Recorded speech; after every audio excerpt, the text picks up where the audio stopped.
Hello, and welcome to the Hope Relentless Marriage Podcast. We are so excited that you are tuning in. As you know, if you have listened to us before, we are passionate about marriages because it's a ripple effect. Marriages impact families, families impact communities, and communities impact the world. So you are making a difference in the world as you listen to this podcast and other resources concerning your marriage and you start to apply them. So well done. That's right, world changers. It's great to be with you today. Today we have a sticky topic to talk about. It's something that comes up in counseling sessions often with couples, and almost a high-level overview is what to do when you feel like you're doing it all. Oftentimes when we're counseling couples at different moments or in different areas, one spouse feels overwhelmed and feels like they are carrying more than their weight. And so that's what we want to talk about, is what to do when you feel like you're doing it all. Yeah, this is a big topic. And I think a lot of us can identify with this. I mean, I know I can. I had to, Chad, as you're on Fair. here. But no, Fair. realistically, in different seasons, right? There have been times in our own marriage where we will feel, even as simple as, well, I cooked, but you didn't do the dishes, right? It's like those are the areas where how we respond makes a big impact. And also what our belief is regarding how we respond if we feel like we're carrying more than our weight. And I think the challenge is we don't want to be taken advantage of. Yeah. Nobody wants to be walked over and feel like they're pulling more than their weight. And so I think naturally just our first instinct is to want to fight back. We go back to that toddler as far as like, it's mine, or 50-50. Like if I give you one, then you got to give me one. If I'm nice to you, you got to be nice to me. Whereas the reality when it comes to marriage is it's not always 50-50. And we've talked about that. That was one of our myths. So if you missed that episode, go back to our myths of marriage. But anyways, I think the biggest thing is marriage is very vulnerable. Yeah. And it's vulnerable because we don't know really what the other person is going to do. We don't know who they will become. We don't know if they're going to be committed to growth. We don't know if they're going to care about the things that we say matter to us. We just don't know. And we can't control what our spouse does or doesn't do. And so marriage is very vulnerable. Yeah. Sometimes when counseling couples, it's like they want a solution, especially if one of the individuals is more like math or logic personality. It's like, I want to be told, do A, B, and C, and I get result 1, 2, 3. And oftentimes in relationships, that doesn't always work, because no matter what I do, I cannot control you. I cannot control my spouse. And so in that exchange, there is no guarantee that your spouse is always going to do something. And that puts us in this place of vulnerability. One of the other things I think in culture and in relationships that has increased, it seems like the busyness of families, the busyness of relationships is high. Whether it's at an all-time high, I don't know, comparing generations, it matters. It's high. Busyness is high. A lot of families, a lot of spouses, both people work. And I think this is where this added vulnerability can come from. We don't necessarily know what has gone on in our significant other's day, but we are fully aware of what's gone on in our day. And oftentimes it's the evening routine when I'm working with couples. It's the dinner, it's the kids, it's the pickup, it's the cleaning. These are the areas where this vulnerability kind of rears its head. And what I see oftentimes is couples can go a night or a couple nights, but when it becomes a pattern or a trend, where, kind of going back to the introduction, when you feel like you're doing it all, you're doing your part and then some, I think this is where that vulnerability can come in. I think some of the things that we're talking about as potential solutions, one of them is examining our attitude. Do you want to look at that, babe, a little bit? How does our attitude play a part in this doing it all and vulnerability? Yeah. So I think a big thing to be aware of also is and this can be pertaining to our attitude, is do we have an attitude of entitlement? Because we see this more specifically when we're dealing with betrayal. So like an affair, for example. If a spouse is indebted, if you will, to another spouse because they're in the doghouse Yeah. and they did something, then what does the other spouse do when it comes to entitlement? And all of it goes together. And so I think the attitude is huge because our expectations are really going to formulate how we approach those kind of scenarios. We didn't talk about this prior, Chad, but do you have any thoughts when it comes to those things like betrayal, what it looks like, how the betrayed spouse sometimes can interact in just, life-giving ways that they can interact instead? I don't know if this is answering your question, but I think for you and I, like this is where our faith plays a part and the importance of forgiveness, right? In the absence of forgiveness, then we can get into a debtor relationship. Yeah. And so if you think about a spouse, somebody wronged the other person, and so they're in debt to them. Big picture, like that's not a partnership. Yeah. Right. And so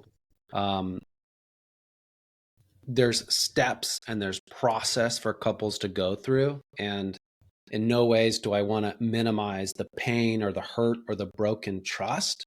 But big picture, we want to get that relationship out of a debtor relationship and back into a partnership, back into co-laborers, back into functioning as a team. And so those are kind of things can happen, and we can be hurt and we can be disappointed and we can be frustrated. It doesn't necessarily change big picture what the relationship actually needs. So we can focus on what we feel like we deserve, which potentially continues to erode the relationship.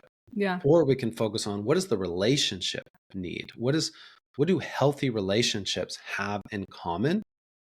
And I think in light of like this conversation of what to do when you feel like you're doing it all, the expectations and the attitude are kind of some generic characteristics of potentially unhealthy relationships versus healthy relationships. So I don't know if that answered your specific question, but I want to pause there and throw it back to you in case it didn't, or let you continue with your thought. Yeah, no, it definitely did. And I think sometimes it can speak to those ultimatums where it's almost like, because you wronged me, you better do this or else. And anytime we find ourselves in an ultimatum in relationship, it's just not productive and it's not creating the atmosphere that we want long term. And so I think sometimes I understand where it comes from. It's the pain. And it's like I said before, we don't want to be taken advantage of. We want to show that you can't walk on us. And at the end of the day, though, when our marriage is transactional and we're keeping track of all the wrongs that one another does, then we're all going to fall short because we all make mistakes. And so the best marriages are the ones that don't keep track. But one of the things that we talked about, Chad, was the best marriages are the ones that contribute. It's focusing on what can I do to create an atmosphere that is exciting, and what can I do to add value in this atmosphere rather than what am I trying to get from this atmosphere. Because I think as we approach it with that attitude of what can I contribute, it really allows us to be creative when we might have been frustrated. Because if we're frustrated about the dishes in the sink, for example, and we shut down or we do whatever we do in an unhealthy way, then it really minimizes any possibility of that ever changing, because we took ourselves out of the game, if you will. Whereas if we're like, okay, how can I contribute in this way? Sure, maybe it's doing the dishes, but if that doesn't feel like something you want to do, that doesn't feel right, as you think about it in a way of contributing, it's like, okay, what can I do to help this issue be seen in a way where I can contribute opportunities for others to come alongside and opportunities for others to help. Does that make sense?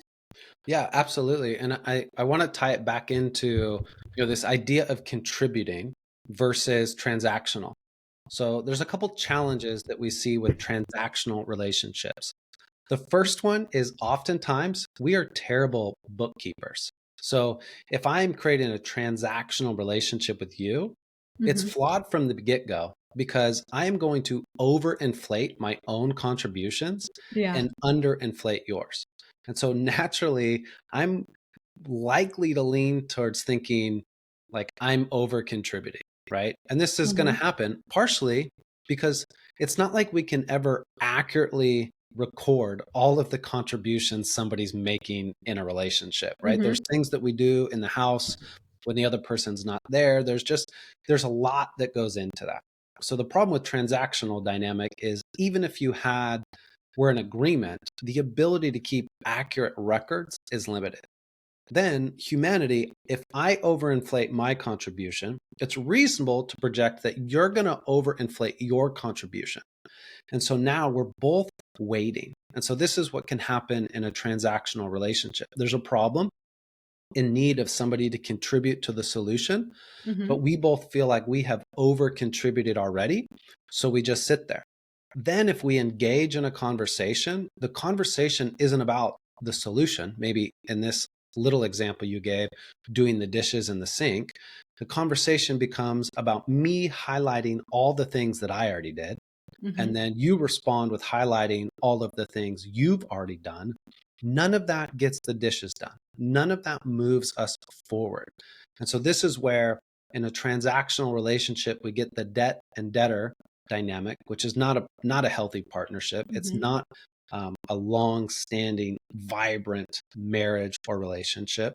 But then the second thing is it's problem-focused rather than solution-focused. And ultimately, we want our interactions to be solution-focused.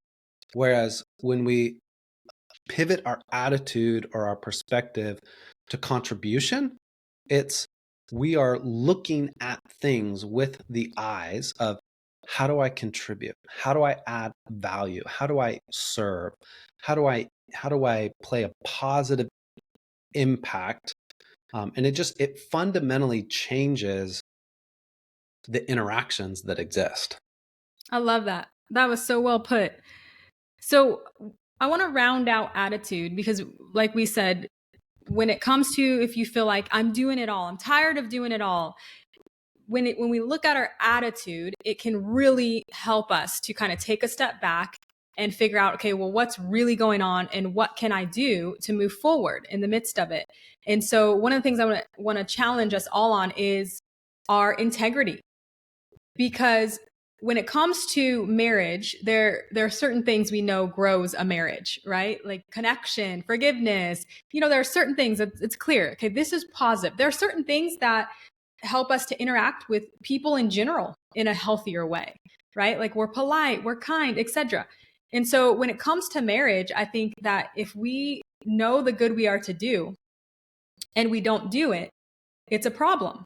It doesn't matter if our spouse did good or not.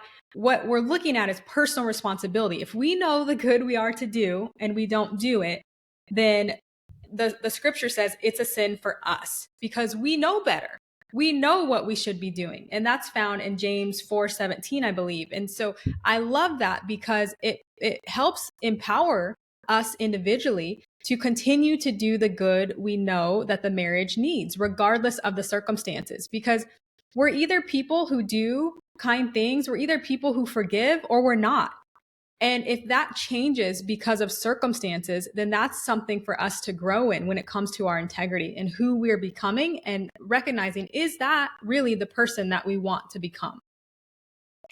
Yeah, I mean, I like that idea. Is that really the person that we want to become? If we take a step back and we acknowledge the reality, we can't control each other.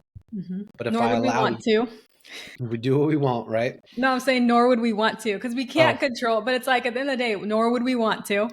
I thought you said we do what we want, which Not is to. also true. So all sorts of things going on. But there's this, I lost my train of thought. I think, I'm sorry. no, it's okay. It's coming back. So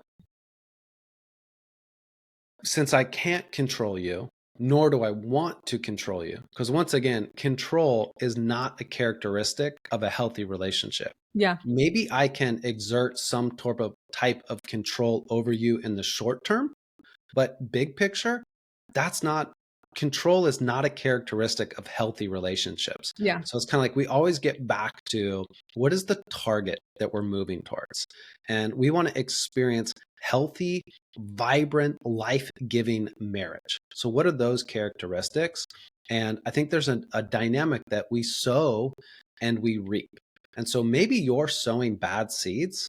Mm-hmm. Well, I don't want to reap bad seeds, so I'm not going to start sowing bad seeds because I want to reap an environment of generosity, of kindness, of contribution. And so by that very desire, even if my contribution is selfish, it's like, well, I want to be in an environment of generosity and kindness and contribution. So then I'm going to sow those types of actions so that I can reap those types of actions. And in different seasons, it's a trust element that, yeah, maybe you don't reap that back from your spouse this afternoon.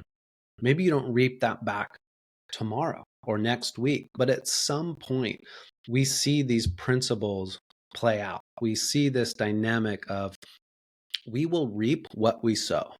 And so it's important to be sowing seeds and attitudes and contributions, because that's ultimately, even from a selfish standpoint, what we would want to ultimately experience. Mm-hmm. And so this kind of, you said something before this that was interesting, and it's, is there a point? What was it? You said something like, what's the point where you won't contribute anymore? You said something like that. Does that resonate with you? Right. Like, is there something where if this doesn't happen, or even if this does happen, we're done? Like the marriage won't, it's done. Yeah. I mean, so it's just like, it's like a relational ultimatum. And once again, it's just not a characteristic of healthy relationships.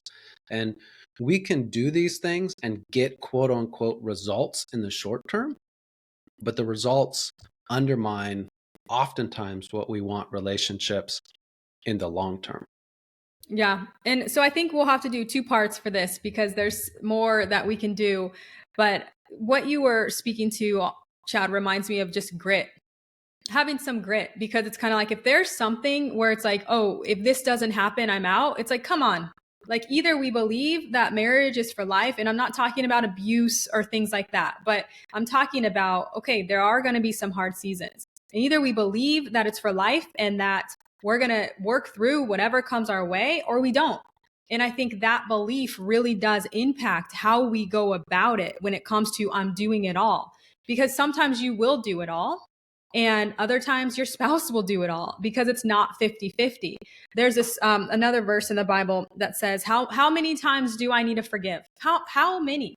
Yeah. And it says 70 times 7, basically as many times as it takes. And so I think in marriage, we have to have that resolve as whatever it takes, because I'm committed to this for my time on earth. And yeah, it's vulnerable, but I'm still choosing this in the midst of the vulnerability, and I'm still going to do my part as far as what I can control regardless. And I'm going to believe that my spouse will meet me in the middle, meet me closer, we'll get closer together. But regardless, it's not going to impact me withholding, withdrawing, just because I feel like I'm in a season where I'm doing more. Yeah. And I think part of that, we talk with couples a lot about teamwork. Mm-hmm. And it's easy to be on the same team when things are going well. Where we really test that perspective is when things aren't going well. You think about a team. Teams in the course of a season and competition, they expect obstacles. Literally, when they play a game, there is another team trying to cause them to fail. And so sometimes there's just this perspective of grit and perseverance, and teamwork means we anticipate and expect obstacles and challenges. It doesn't mean that we are no longer teammates and we become opponents. It doesn't mean we throw in the towel. It doesn't necessarily mean that there's something wrong with us or our relationship. It means we're both alive and breathing, and life has obstacles and life has challenges.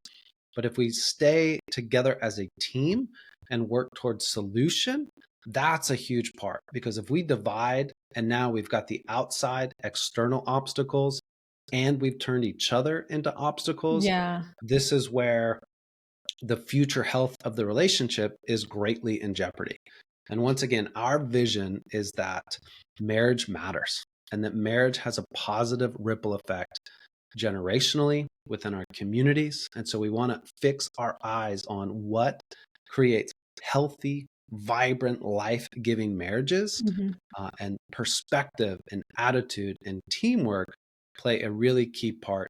I think next week we want to talk about part 2 of this, right? It's kind of now what? Yeah. So we've hit this point, because this point of feeling like you're on the brink of burnout and overwhelmed, it's real, but there are solutions and options that don't include turning your spouse into the problem. And so we're going to talk about that a little bit more next week. Any final thoughts on this, babe, or any additional teasers for part 2?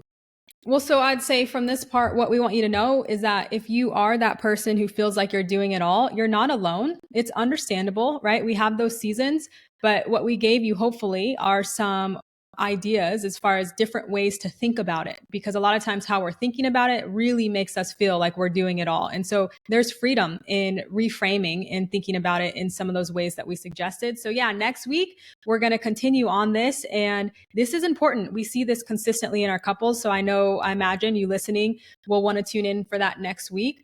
We're a little over, but it still doesn't make me skip one of my favorite parts of the podcast, which is appreciation time. And so this is my time, guys, where I get to hear how awesome I am this time and other times as well. But do you want to go first, or you want me to go first, Chad? I forget about this all the time, which transitions to my appreciation that you make it a priority for us to extend appreciation, to celebrate, to fix our eyes on the many good things we have in our life. And so I thank you for that, because I can be more the task project, let's finish this thing, and you keep it about the main thing, which is people. And so I really appreciate that about you. Thank you.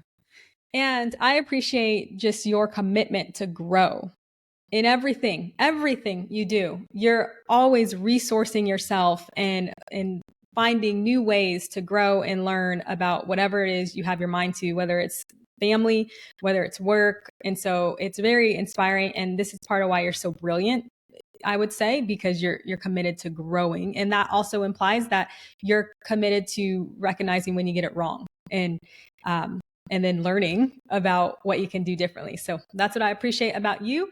And just so you guys know, we hope that you do this as well with your spouse. Appreciate each other consistently, daily, consistently, right? So that we can create an atmosphere of appreciation. Our kids catch it, our spouses grow from it as well and appreciate it. So let's make it a thing that we do. All right, you got to finish with your final jingle. Oh my goodness, I was waiting. It was a test. I was waiting to see if you would finish, because it would make sense that you would have finished. Okay, so no matter where you are in your life, in a high place or a low place, I want you to know that there is always, always hope.